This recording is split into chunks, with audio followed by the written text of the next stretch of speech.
The great hall of the Galactic Council buzzed with tension.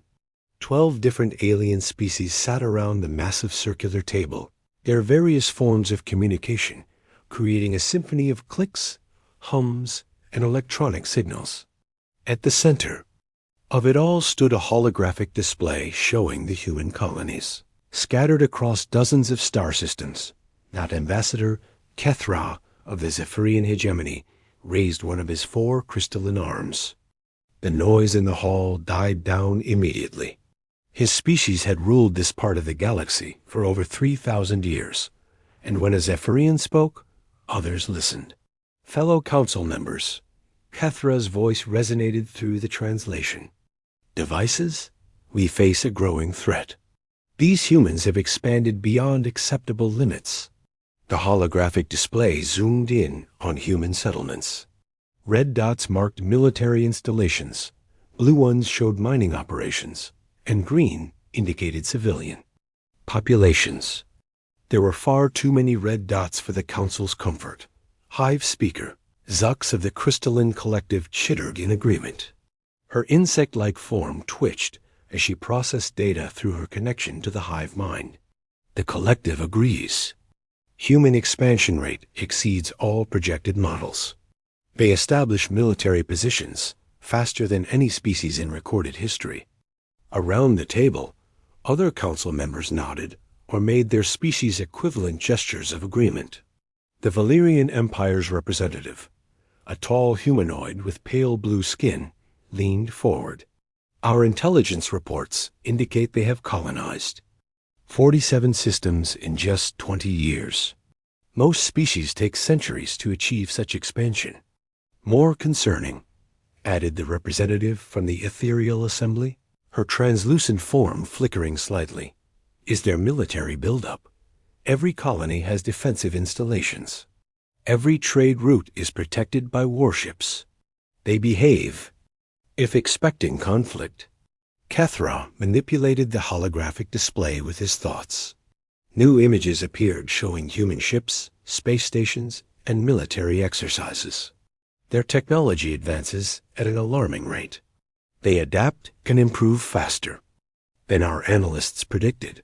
The Council had been watching humanity since first contact 20 years ago. At first, the humans seemed like any other young species, taking their first steps into the galaxy. They were curious, eager to trade, and appeared overwhelmed by the vast civilizations they encountered. But something had changed. The humans who once seemed grateful for any scrap of knowledge now negotiated as equals. Their ships, once crude copies of alien designs, now incorporated innovations that made some council members uncomfortable. "What do you propose?" asked the representative from the Quantum Syndicate, his energy-based form pulsing with different colors. Kethria's crystalline features hardened. "We issue an ultimatum. The humans must cease expansion beyond their home system. They must dismantle military installations on colony worlds. Most importantly, they must submit to council oversight of their development." Hive Speaker Zux's antennae twitched rapidly.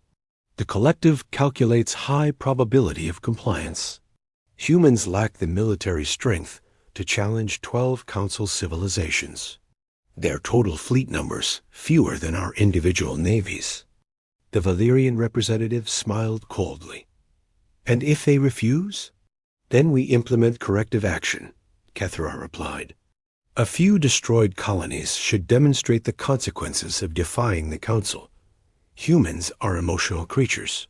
They will surrender quickly to save lives." The vote was unanimous. Every council member agreed that humanity needed to be contained before they became a real threat. They had done this dozens of times before with other upstart species. The procedure was routine.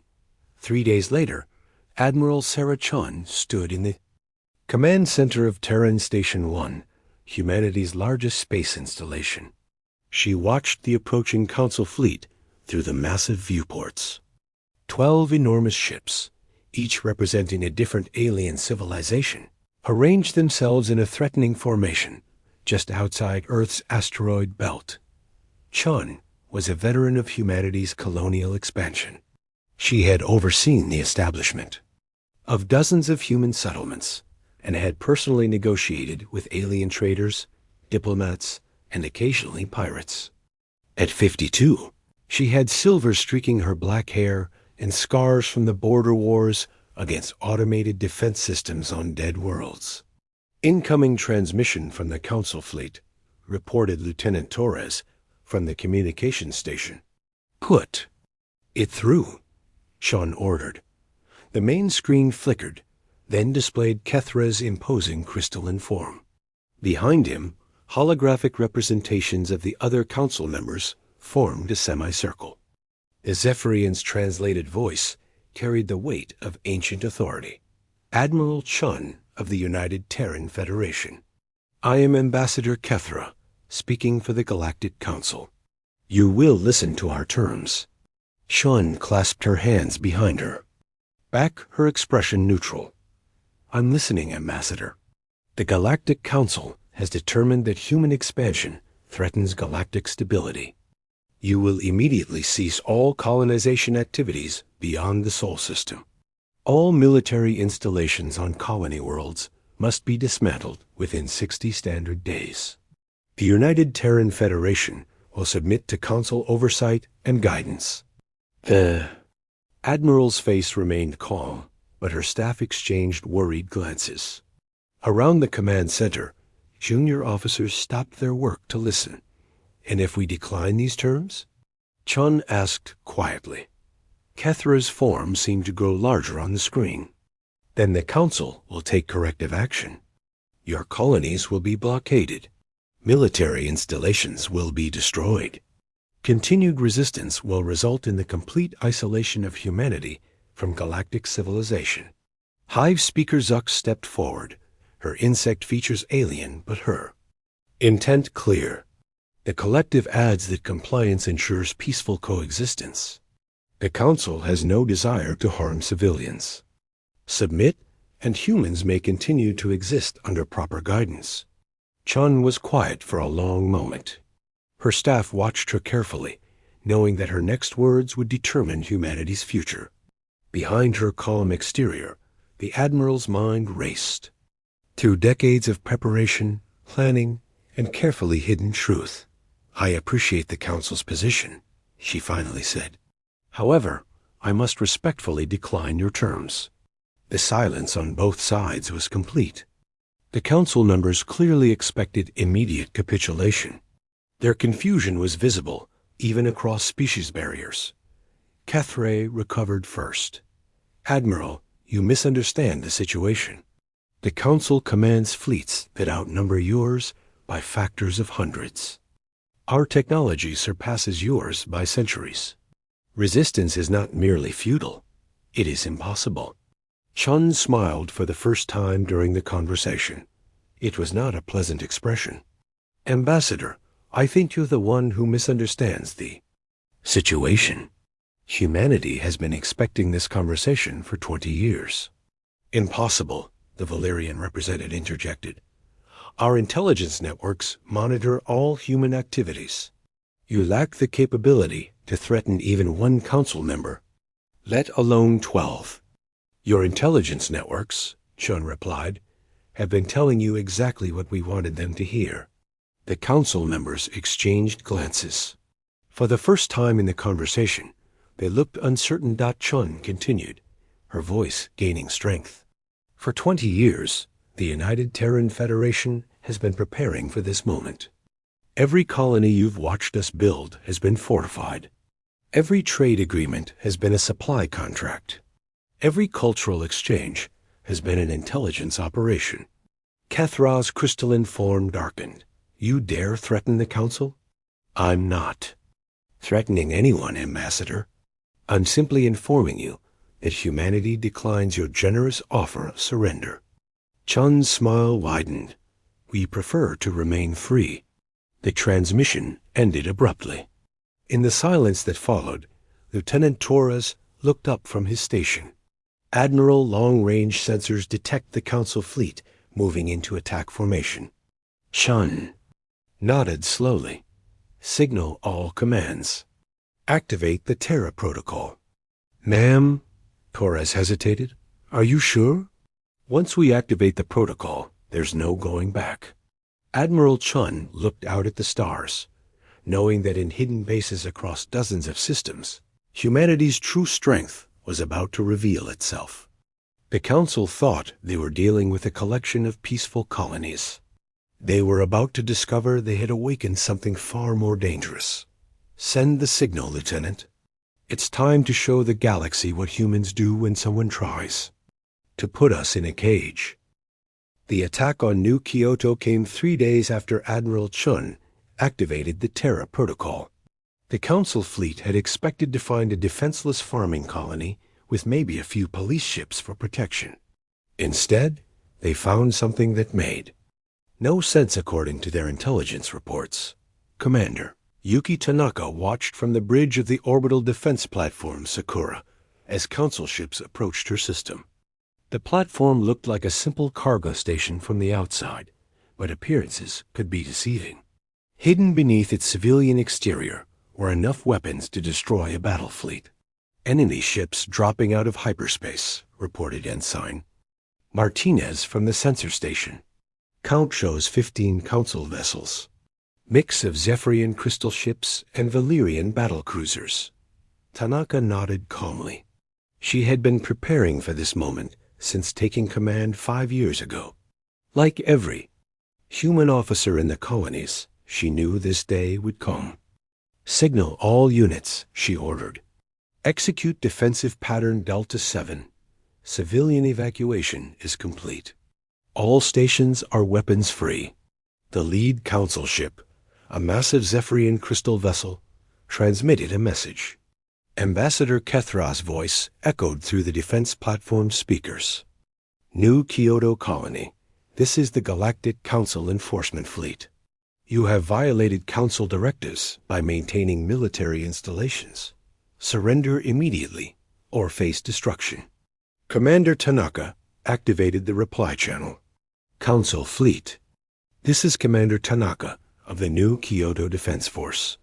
I'm afraid I'll have to decline your suggestion. There was a pause. Clearly, the Council had expected immediate surrender. Commander, our scans show only a cargo platform and 3 patrol ships. You cannot seriously intend to resist a Council enforcement fleet, Tanaka smiled. Your scans are about to become very outdated, Ambassador. She turned to her weapons officer. Lieutenant Park, remove the camouflage screens. With pleasure, ma'am. Across the New Kyoto system, what the Council had identified as civilian installations began to change. Cargo platforms opened to reveal missile batteries, mining stations, extended weapon arrays. Even the asteroid mining operation suddenly bristled with defense turrets. The 3 patrol ships the Council had detected were joined by dozens more vessels emerging from hidden bases inside hollowed-out asteroids. What had appeared to be a lightly defended farming colony was actually a fortress system. Impossible, came Kethra's voice over the communication channel. Our intelligence clearly showed minimal military presence. Your intelligence saw exactly what we wanted it to see, Tanaka replied. For 20 years, every Council spy, every diplomatic mission, every trade delegation has been fed carefully prepared information. You think you know humanity, but you know only what we chose to show you. The Council ships moved into attack. Formation, but their confusion was obvious. They had prepared for a simple intimidation mission, not a real battle. Tanaka activated the fleet-wide communication channel. All units, this is Sakura Actual. The Council wants to see what human colonies are really like. Let's show them. The battle that followed shocked the galaxy. The Council fleet had expected to destroy a few defensive platforms and maybe some patrol boats. Instead, they found themselves fighting against coordinated defense networks that seemed to anticipate their every move. Human weapons were different from anything the Council had encountered. Instead of relying on raw power like most galactic civilizations, human technology focused on precision and adaptability. Their missiles changed course multiple times during flight, making them nearly impossible to intercept. Their energy weapons adjusted frequency in real time to penetrate enemy shields. But what truly surprised the Council was human tactics. Every species in the galaxy fought according to their nature. Zephyrians used overwhelming force, Valerians relied on superior technology, and the crystalline collective depended on numerical superiority. Humans seemed to fight like they had studied every enemy weakness for decades, which, as it turned out, they had. Against the Zephyrian crystal ships, humans used sonic weapons that created harmonic frequencies designed to shatter crystalline structures. Against Valerian energy shields, they employed quantum phase missiles that passed through force fields like they weren't there. The Council's coordination began to break down as each species found their traditional advantages neutralized. The Zephyrians, used to being the strongest force in any battle, discovered their crystal armor was practically useless against human sonic charges. The Valerians, who prided themselves on technological superiority, watched their advanced shields fail against weapons that seemed to ignore the laws of physics. Commander Tanaka watched the battle from her command center, feeling no joy in the destruction. This wasn't about revenge or conquest. This was about survival and sending a message. "Ma'am," reported Lieutenant Park, "Council fleet is beginning to withdraw. They've lost 6 ships and 2 more are heavily damaged." "Let them go," Tanaka ordered. "We've made our point." As the Council ships retreated, Tanaka activated the long-range communication array. Her next message wasn't just for the Council fleet, but for every government and military installation in human space. "All commands, this is New Kyoto. Terra Protocol is now fully active. Council forces have been engaged and repelled. Repeat, Terra Protocol is active. The sleeping giant awakens." Across human space, the message triggered responses that would have terrified the Council if they had known what was happening. On 50 different worlds, civilian installations began revealing their true nature. Cargo ships in hyperspace shed their disguises to become heavily armed warships. Trade stations became fleet bases. Mining operations became weapons factories. The United Terran Federation had spent 20 years preparing for this moment. Every colonist who signed up for Frontier Life knew they might someday be called upon to defend humanity's freedom. Every merchant ship captain understood their vessel was designed to become a military asset. Every engineer who built civilian structures had hidden military capabilities in their designs. On Earth, Admiral Chun stood in the Strategic Command Center, watching status reports flood in from across human space. Her aide, Captain Morrison, looked amazed at the scale of the transformation. "Admiral, I knew we were prepared, but this is incredible. How did we keep it secret for so long?" Chun smiled grimly. "By understanding our enemies better than they understood themselves. The Council species have been around for thousands of years. They're set in their ways. They see what they expect to see." And what did they expect to see? A young species, eager to please, grateful for guidance. Humans who would be so overwhelmed by galactic civilization that we'd never think to challenge established powers. Chun's expression hardened. They forgot that humans had been fighting wars since before we discovered fire. "We don't just adapt to challenges, Captain. We turn them into advantages." The reports continued coming in. Human fleets were mobilizing from hidden bases. Supply lines that had been disguised as trade routes were now revealed as military logistics networks. Alliance treaties with minor alien species, which the Council had dismissed as insignificant, suddenly became military partnerships. The Council had made a fundamental error.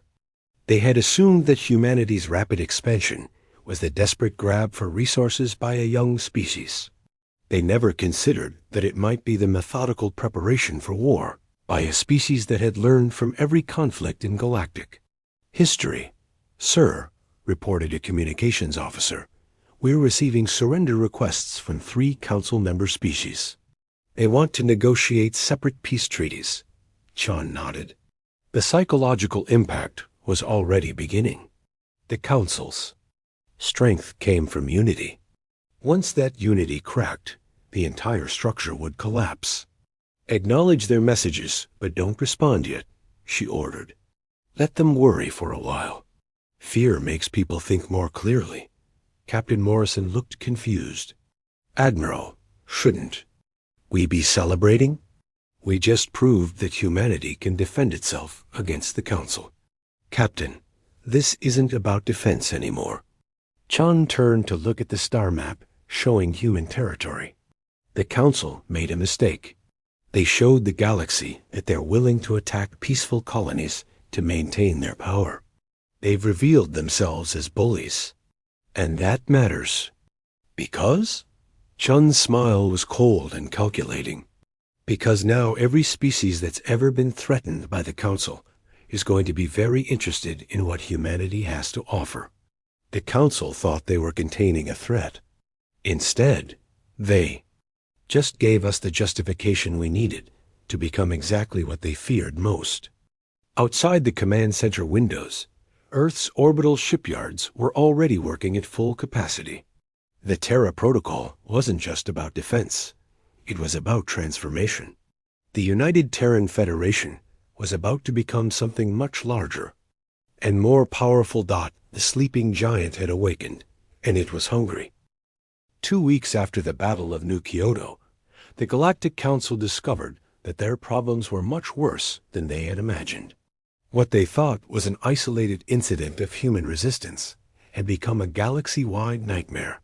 Ambassador Kethra stood before the Council's emergency assembly, his crystalline form dimmed with stress. Around the table, representatives from 12 species showed various signs of panic and confusion. The holographic displays surrounding them painted a picture that defied all logic. "The situation has escalated beyond our worst projections," Kethra announced. "Human fleets have appeared in 47 systems simultaneously. Our intelligence networks report impossible numbers of ships emerging from locations we believed to be civilian installations." Hive Speaker Zux chittered anxiously, her connection to the collective overwhelmed by the flood of contradictory data. The collective struggles to process this information. Human fleet strength exceeds our combined intelligence estimates by factors of 10. The Valyrian representative, General Korax, manipulated the holographic display to show recent battle reports. His pale blue skin had taken on an unhealthy gray tone. 3 of our patrol fleets had been completely destroyed. The humans didn't just defeat them, they eliminated them with surgical precision. No survivors, no prisoners, no traces. Admiral Chun had named her new strategy Operation Prometheus, and like the mythical figure who stole fire from the gods, humanity was bringing impossible knowledge to bear against their enemies.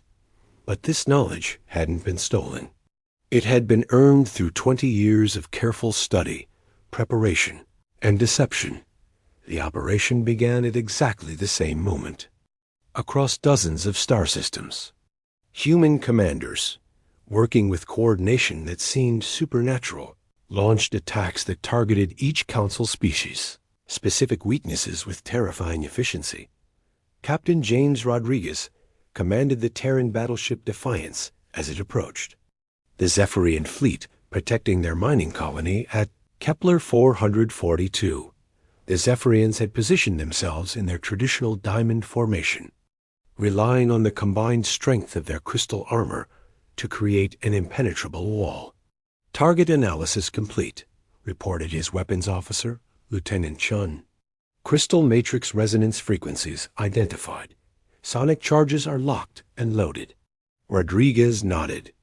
Human scientists had spent 15 years studying samples of Zephyrian crystal technology, obtained through what the aliens believed were innocent trade agreements.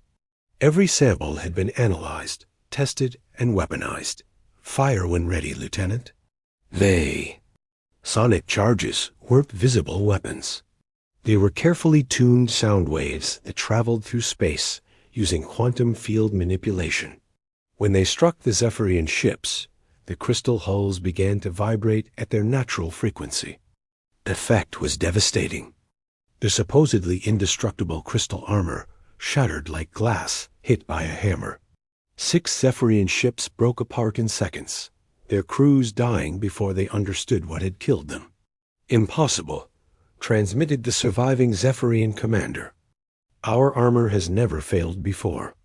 Your armor works fine against energy weapons and kinetic impacts, Rodriguez replied calmly. But crystals have always been vulnerable to sonic resonance. We learned that in our first-year physics classes. Meanwhile, in the Vega system, Commander Sarah Kim was demonstrating another unpleasant surprise for the Council forces. Her ship, the Horizon, faced a Valyrian battle group that was confident in their advanced energy shields. The Valyrians had developed their shield technology over centuries, creating barriers that could deflect or absorb almost any known weapon. Their ships were floating fortresses, seemingly invulnerable to attack. "Quantum phase torpedoes ready," reported Kim's tactical officer. "Fire all tubes." The torpedoes that streaked toward the Valyrian ships looked normal enough, but they carried a deadly secret. Human quantum physicists had discovered that Valyrian shields worked by creating a specific type of energy barrier. The quantum phase torpedoes were designed to exist in a slightly different dimensional phase, allowing them to pass through the shields as if they weren't there. The Valyrian admiral watched in horror as the torpedoes penetrated his shields and detonated inside his ship's hulls. 3 battle cruisers exploded from internal damage before he could even understand what had happened. "How did they penetrate our shields?" He transmitted desperately. "Your shields work on the assumption that all threats exist in the same dimensional phase," Kim replied. "That's not necessarily true." Across the galaxy, similar scenes played out as human fleets systematically destroyed, Council forces using weapons and tactics specifically designed for each enemy. The Ethereal Assembly's energy-based ships found themselves vulnerable to electromagnetic pulse weapons that disrupted their molecular cohesion. The Quantum Syndicate's phase-shifting vessels were tracked and destroyed by sensors that detected quantum fluctuations. But the weapons were only part of the story. What truly terrified the Council was the coordination. Human fleets moved with a precision that suggested they were controlled by a single mind, but intelligence reports confirmed that each fleet was independently commanded. The secret was humanity's quantum entanglement communication network. While other species relied on faster-than-light transmission that still took time to cross galactic distances, humans had developed instantaneous communication using quantum-paired particles.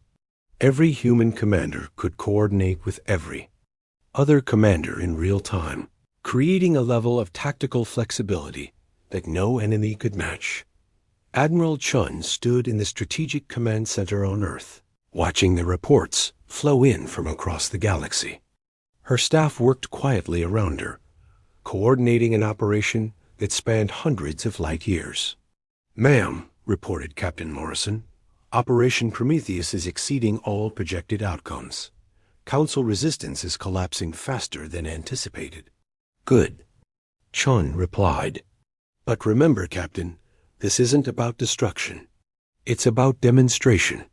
The Admiral had learned from studying every successful and failed empire in galactic history. Pure military conquest created resentment and resistance. But demonstrating overwhelming superiority while offering reasonable terms created willing allies. "Signal all fleet commanders," she ordered. "Begin Phase 2 of Prometheus. Offer terms to surviving Council forces." The terms were simple and devastating. Any Council fleet that surrendered immediately would be allowed to return home unharmed. Any Council force that continued fighting would be destroyed without mercy. The choice was theirs. The response was immediate. Across 12 star systems, Council commanders began surrendering rather than face weapons they couldn't defend against. The mighty Galactic Council was learning what human military theorists had understood for centuries. Technology without tactics was useless, and tactics without intelligence were suicide. The Council's emergency session continued as reports of defeat poured in. Ambassador Kethra looked at his fellow representatives, seeing fear and confusion in every alien face. "How did we miss this?" demanded the representative from the Quantum Syndicate. "Our intelligence networks are supposed to be the best in the galaxy." "Because we told them what they wanted to hear," came a new voice. Every head in the Council chamber turned toward the communication array as Admiral Chun's image appeared on the main display. Her presence in their most secure meeting was impossible, but there she was. "How did you penetrate our security?" Kethra demanded. "The same way we've been penetrating your security for 20 years, Chun replied calmly. "You assumed that a young species would be grateful for any contact with galactic civilization. You never considered that we might be studying you as carefully as you thought you were studying us." The truth was devastating. Every Council species had welcomed human diplomats, traders, and scientists. They had shared their technology, their culture, and their military capabilities with beings they saw as harmless primitives. They never suspected that every human interaction was an intelligence-gathering operation. Every trade agreement taught us about your economics, Shen continued. Every cultural exchange showed us your psychology. Every diplomatic meeting revealed your military capabilities and strategic thinking. You've been teaching us how to defeat you for 2 decades. Hive Speaker Zux's antennae twitched frantically. The collective demands to know human intentions. "Will you destroy us?"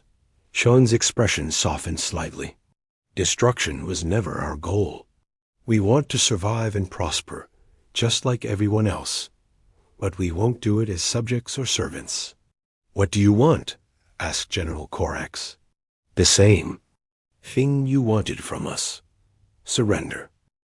The surrender demand echoed through the Council chambers for several seconds before anyone could find their voice.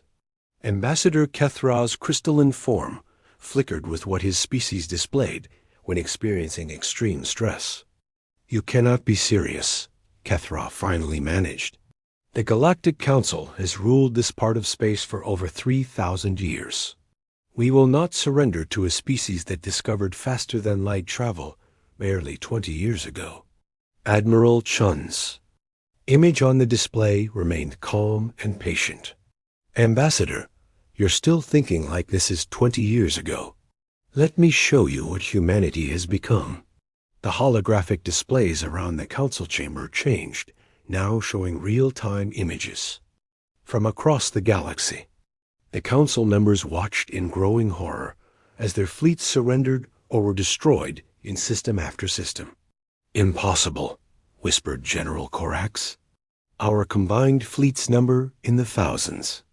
No single species has ever challenged the entire Council simultaneously." "You're right," Shun agreed.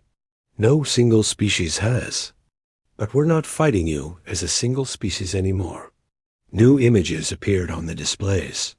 Human ships were joined by vessels from dozens of minor species that the Council had barely paid attention to over the centuries. The Andromedans, the Centauri Republic, the Free Worlds Alliance, and many others flew alongside human fleets. Hive Speaker Zux shuddered in confusion. The collective does not understand. These species lack the strength to challenge Council authority. We have kept them weak deliberately. And that was your mistake, Chun replied. While you kept them weak, we offered them something you never did. Respect, fair trade agreements, and the promise of protection from Council oppression. The truth was more complex than Chun revealed. For 15 years, human diplomats had been quietly building relationships with every species that felt marginalized. By the Council's rule, humanity had shared technology, provided military training, and offered mutual defense treaties to dozens of civilizations that the Council treated as insignificant. The Andromedans had been grateful for human help in upgrading their outdated fleet. The Centauri Republic appreciated human assistance in developing their industrial capacity. The Free Worlds Alliance valued human protection from Council tax collectors and resource demands. What the Council saw as a human rebellion was, actually, a galaxy-wide uprising of every species they had oppressed or ignored. "You turned our allies against us," accused the representative from the ethereal assembly, her translucent form flickering with anger. "We didn't turn anyone," Shun corrected. "We simply offered them an alternative to Council rule. They chose freedom." The reports continued flooding in, each one worse than the last for the Council. The Zephyrian home fleet had been trapped in their own system by a combined human Andromedan force. The Valyrian military academies were under siege by Free Worlds Alliance ships using human-supplied weapons. Even the supposedly secure Council capital was being blockaded by a massive fleet of former subject species. But what truly broke the Council spirit wasn't the military defeats. It was watching their own member species turn against each other. The Quantum Syndicate was the first to break ranks. Their representative stood up during the emergency session, his energy form pulsing with nervous colors. "The Syndicate hereby withdraws from this conflict," he announced. "We are prepared to negotiate separate terms with the Terran Empire." "Traitor!" Kethra's crystalline voice cracked with rage. "The Council stands united or falls united." "The Council fell the moment you decided to threaten humanity," the Syndicate representative replied. "Some of us are wise enough to recognize reality." Within hours, 3 more Council species had announced their intention to seek separate peace agreements. The unity that had held the Council together for millennia was cracking apart. Admiral Chun watched this development from her command center with satisfaction, but no surprise. Human psychologists and historians had studied the collapse of every major alliance in galactic history. They knew exactly which pressure points to target to make enemies destroy themselves. "Ma'am," reported Captain Morrison, the psychological Warfare Division reports that Council communications are showing increasing signs of panic and mistrust. Several species are beginning to blame each other for the intelligence failures. "Perfect," Sean replied. "Phase 3 of Prometheus is working exactly as planned." Phase 3 wasn't about military action. It was about information warfare designed to exploit every historical grievance and territorial dispute between Council members. Human agents who had been embedded in Council civilization for years began releasing carefully selected pieces of information that showed how various Council species had been plotting against each other. The Zephyrians discovered that the Valyrians had been secretly preparing to claim Zephyrian territory if the crystal beings ever showed weakness. The Valyrians learned that the crystalline collective had been sharing Valyrian military secrets with potential enemies. Every Council species found evidence that their supposed allies had been planning to betray them at the first opportunity. Evidence was real. Human intelligence operations had uncovered genuine conspiracies and hidden agendas that had existed within the Council for centuries. The Council members had simply been too arrogant to believe that a primitive species could discover their secrets. "How long have you been watching us?" demanded Hive Speaker Zux during another emergency Council session. Half the seats around the table were now empty as species after species abandoned the Alliance. "Since the day we made first contact," Shon answered honestly. "Every human diplomat was trained in intelligence gathering. Every trade mission included espionage objectives. Every cultural exchange was a chance to study your weaknesses." The crystalline collective representative's insect features twitched with what humans had learned indicated extreme agitation. The collective believed humans were grateful for Council guidance. "You acted as students eager to learn." "We were." "Students," Sean agreed. But we weren't learning what you thought we were learning. We studied your history, your psychology, your military tactics, and your political structures. We learned how every successful empire in galactic history had fallen, and we made sure we wouldn't repeat their mistakes. The remaining council members looked at each other with growing suspicion. If humanity had been manipulating them for 20 years, what else had they missed? Which of their allies could they trust?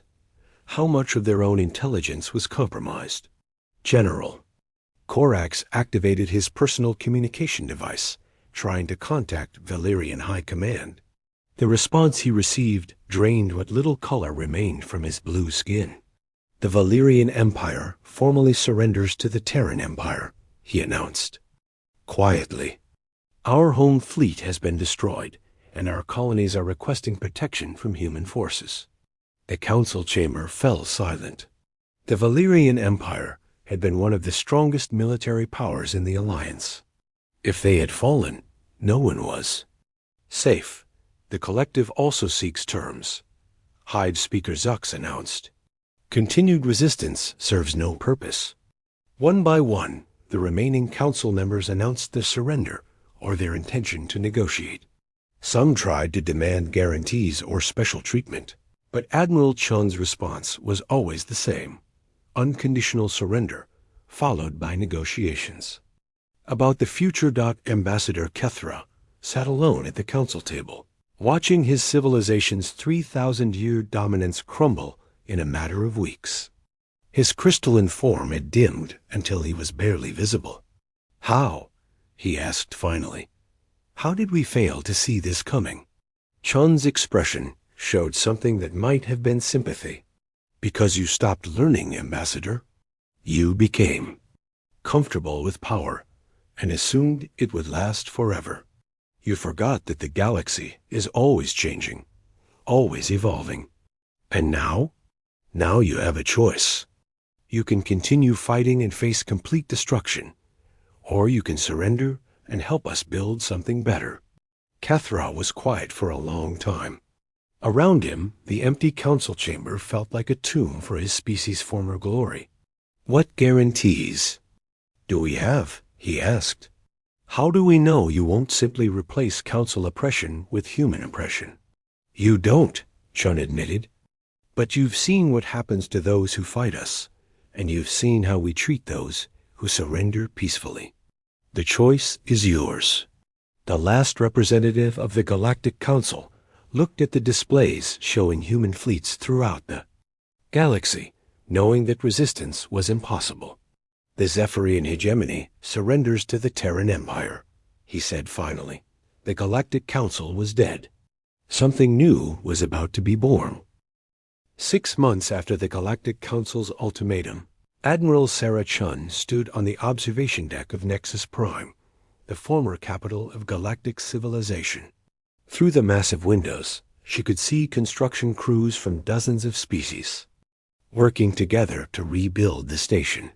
Human engineers worked alongside Zephyrian crystal shapers, Valerian technicians, and Andromedan architects. The irony wasn't lost on her. The Council had built Nexus Prime as a symbol of their eternal dominance over the galaxy. Now it was being transformed into something very different. The headquarters of the Terran Empire, a government that welcomed all species as equal partners. Rather than demanding their submission, Captain Morrison approached, carrying a datapad with the latest reports from across the galaxy. Admiral, the integration process is proceeding faster than expected. 47 former Council territories have formally requested membership in the Empire. Another 30 are in negotiations. Chun nodded, studying the information. The numbers were impressive, but they weren't the whole story. What mattered more was that these species were choosing to join humanity rather than being forced into submission. Any resistance movements? She asked. 3 minor ones in remote systems. Nothing our local allies can't handle. Most former Council species seemed genuinely relieved to be free from the old system. That had been humanity's greatest advantage, understanding. that the Council's greatest weakness wasn't military or technological, but political. For 3,000 years, the Council had ruled through fear and intimidation. They had created a galaxy full of species that hated them, but were too afraid to resist. When humanity offered an alternative, the response had been overwhelming. The transformation had begun immediately after the Council's surrender. Instead of demanding tribute or imposing human culture on conquered territories, the Terran Empire had offered something revolutionary: genuine partnership. Former Council colonies were invited to maintain their own governments, keep their cultural traditions, and manage their internal affairs. In exchange, they contributed to mutual defense and participated in an economic system designed to benefit everyone rather than just the ruling species. The results had been remarkable. Trade between star systems increased by 300%. Within 3 months, scientific collaboration led to technological breakthroughs that no single species could have achieved alone. Cultural exchange programs brought together civilizations that had been isolated from each other for centuries. Chun walked through the corridors of Nexus Prime, observing the changes. Where once only Council species had been permitted, now beings from across the galaxy worked together. A group of human scientists collaborated with ethereal assembly researchers on quantum physics experiments. Andromedan artists taught their techniques to interested students from 12 different species. In the Grand Assembly Hall, where the Council had once handed down their decrees, representatives from over 60 species debated policy as equals. There were disagreements, arguments, and heated discussions, but no one species dominated the others. Ambassador Kethra stood near one of the Assembly Hall entrances, watching the proceedings with what humans had learned to recognize as Zephyrian amazement. His crystalline form had regained much of its former brightness since the surrender. "Admiral Chun," he said as she approached, "I must admit, this is not what I expected when we surrendered." "What did you expect, Ambassador?" "Revenge, humiliation, the replacement of Council oppression with human oppression." His crystalline features shifted in what passed for a smile among his people. "Instead, my species has more freedom now than we had as Council members." Chun understood his surprise. Most galactic empires followed the same pattern: conquest, subjugation, and exploitation. The Terran Empire was built on different principles, learned from studying every successful and failed civilization in galactic history. "Ambassador, humanity learned something important from our own history. Empires built on oppression eventually collapse, but organizations built on mutual benefit can last forever." "The collective agrees," added Hive Speaker Zux, approaching from another direction. The former Council representative had become one of the Empire's most enthusiastic supporters. "Our hive mind capabilities have improved dramatically since joining the Empire's communication network. We share information more efficiently than ever before." That had been another surprise for many species. Instead of suppressing their unique abilities, the Terran Empire found ways to integrate them into the larger civilization. Zephyrian crystal technology was combined with human engineering to create better spacecraft. Valyrian energy manipulation enhanced human weapon systems. The crystalline collective's hive mind capabilities improved communication networks across the galaxy. "Admiral," Morrison interrupted, "you have a communication from General Rodriguez. The last resistance cell on Kepler 442 has surrendered.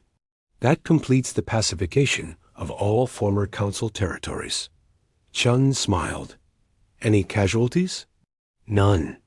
They surrendered when local citizens surrounded their hideout and demanded they stop fighting." That had become a common pattern. The few groups that tried to continue resistance found themselves opposed not just by human forces, but by their own people who preferred the new system to the old one. A young Andromedan aide approached nervously. "Admiral Chun, the Assembly is ready for your address." Chun nodded and walked toward the speaker's platform at the center of the hall. As she took her position, the conversations gradually died down. Representatives from dozens of species turned, their attention to the human who had changed their galaxy forever. "Fellow citizens of the Terran Empire," she began, her words translated instantly into 60 different languages. "6 months ago, we faced a choice between submission and freedom. Together, we chose freedom." Applause echoed through the hall, from species that expressed approval in dozens of different ways. Chun waited for quiet before continuing. "But freedom is not an ending. It's a beginning. The Galactic Council ruled through fear and division. They kept us separated, suspicious of each other, afraid to trust or cooperate. That age is over." She gestured to the mixed audience around her. "Look around this hall. See humans working. With Zephyrians, Valyrians collaborating with Andromedans, former enemies building something together that none of us could create alone. This is what the galaxy can become when we choose cooperation over domination." General Corax, now serving as the Valyrian representative to the Empire, stood up. "Admiral, many of us still struggle to understand human motivations. Your species could have simply replaced the Council with human rule. Why offer us partnership instead?" Chun had expected this question. It was asked frequently by species that couldn't understand why the victors wouldn't simply exploit their victory. "General, humanity studied every empire in galactic history before we began our expansion. We learned that empires built on conquest always fall eventually. But civilizations built on mutual respect and shared benefits can grow stronger for thousands of years. And if someone challenges this empire?" asked a representative from the Outer Rim territories. "Will you respond as harshly as you did to the Council?" Chun's expression grew serious. "A Terran empire will defend itself and its members against any threat. But we prefer to turn enemies into allies rather than simply destroying them. The Council's mistake was trying to force submission through fear. We offer partnership through respect." She paused, looking around the hall at the diverse gathering of beings who now worked together as equals. The old galaxy was divided into rulers and subjects, strong and weak, important and insignificant. The new galaxy recognizes that every species, every world, every individual has something valuable to contribute. Our strength comes not from dominance, but from unity. The applause this time was longer and more enthusiastic. Chun could see hope in faces and features across the spectrum of galactic biology. As the assembly session ended and representatives began filing out to return to their various duties, Chun remained on the platform. Morrison approached with another data pad. "Ma'am, the latest surveys show approval ratings for the Empire at 87% across all member territories.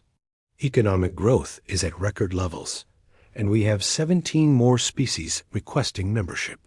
Shun smiled, but her expression remained thoughtful. "Captain, remember what we've learned from galactic history. Success can be as dangerous as failure if it makes us complacent.